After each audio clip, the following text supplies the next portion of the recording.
Yung magandang araw at balik tayo dito sa Viajero Motor Sales. Dito lang sa Lanoy, Kalumpang, General Santos City. So eto mga tol, magkakaroon tayo ng price update gaya ng sinabi ko sa inyo dito sa kanilang Kawasaki KLX 150. So sa pagkakaalam ko, yung kanyang color variant, ang pangalan nito yung Battleship Gray. So yan ang kanyang kulay, no? Tawag sa kanyang kulay.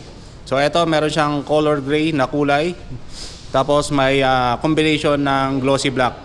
And sa kanyang decals naman, para siyang naka-lemon na color yellow yung kulay niya, no? So eto, halos magkaparehas lang ng price etong dalawang KLX 150. Lalo na dito sa ating 2024 model.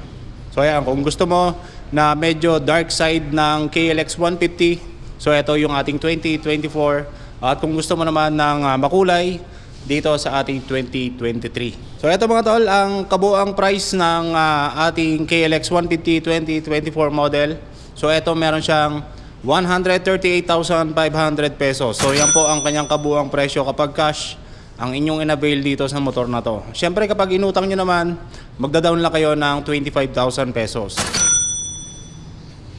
At punta na tayo sa kanyang installment plan. Diretso na tayo sa kanyang 3 taon, sa kanyang 36 months. Meron kayong babayaran buwan-buwan na 5,514 with rebates ng 200 pesos.